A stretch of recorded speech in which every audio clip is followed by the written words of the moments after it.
Hi teachers, I'm Melanie. I've been a classroom teacher for more than 20 years, and this video is about classroom management, but classroom management in the springtime. We all know that in the fall, you are setting your expectations, developing those procedures and routines, sort of letting the kids know how your classroom works. But in the springtime, that's when all the hard work you did in the fall pays off. But then spring break comes. And it's April of 2021, otherwise known as COVID, the longest teaching year ever. Everyone's come back from spring break extra ready for summer vacation, and maybe even a little extra chatty, and how shall we say, less focused. What do you do? Because there's too much school left to just sort of ride it out. You can't do that. Engagement.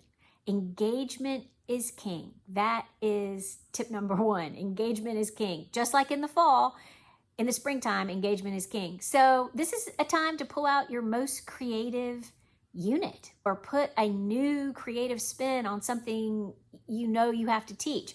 For example, one thing I've done this year that the students have really liked, well, there was a whole unit based on a couple of books, and then at the end, the writing project was they wrote a narrative, follow the same plot line.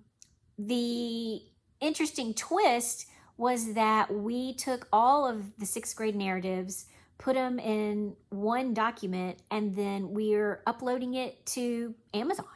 We're making a book. We're going to sell it, knowing that the audience was so much bigger than, my teacher, my mom, maybe my grandma will read my narrative. The audience, in their minds, everybody's going to buy their book, I guess. It's just the excitement of seeing something that you've created on Amazon is enough to keep that engagement where it needs to be, and everyone trying their best and doing their best on their assignment, which is the key to classroom management. A happy classroom is a busy classroom.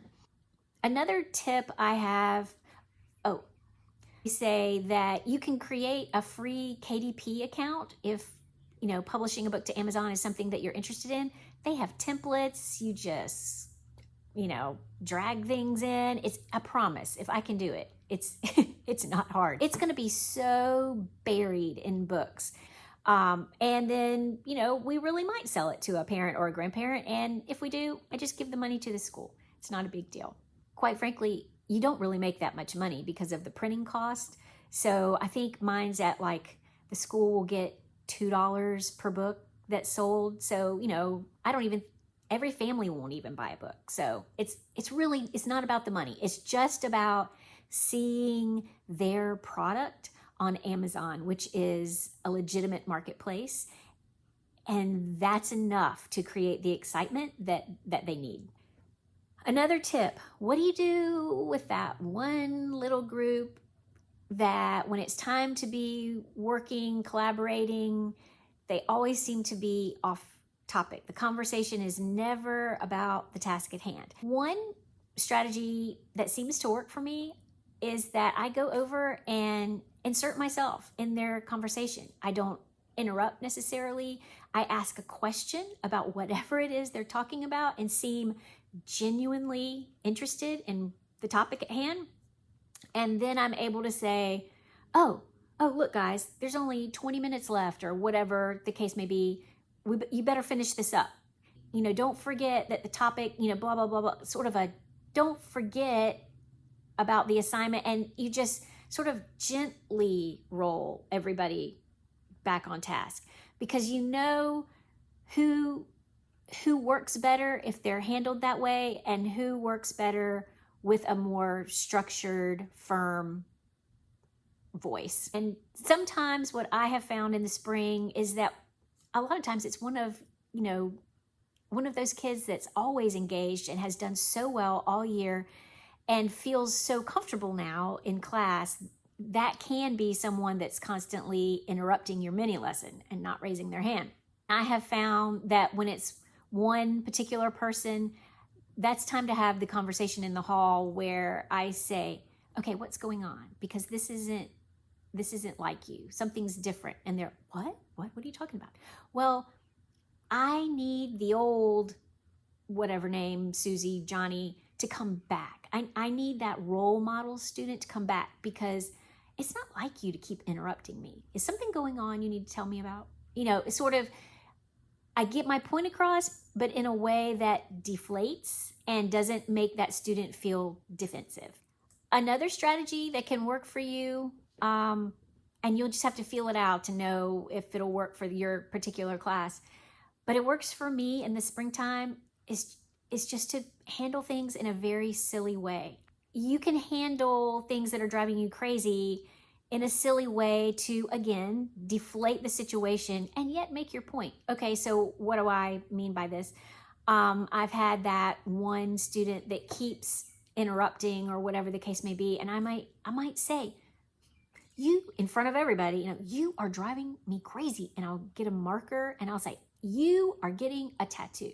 And I've drawn a heart and an I love Miss Howell tattoo on this person's arm. By the time it's done, he's laughing, I'm laughing, everybody has seen me, like, she legit was mad, but then she handled it in this way, and that makes it kind of fun. So you get your point across, but not in a confrontational way. And I don't know what it is. I don't know what the magic of that is. But somehow, if you've put the time in on the front and developed the relationship, and you know you can get away with that on that kid, totally works. Springtime classroom management is all about, number one, engagement. Number two, not slacking off on your classroom management system from the fall.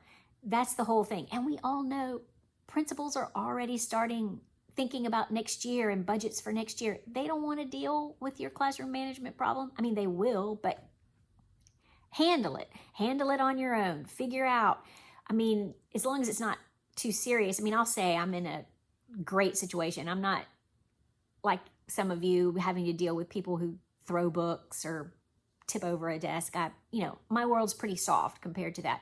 And therefore, you'll know, according to your classroom environment, what you can get away with, inserting yourself in the conversation, finding ways to be silly. Oh, I do have a marshmallow gun that I keep too. That's fun. Basically, coming up with a creative twist on an old unit, or putting together something new that you know they will find super engaging, because engagement is king. Classroom management is handled through a classroom that doesn't slack off in the spring, that has something fun for them to do, but you always have something for them to do.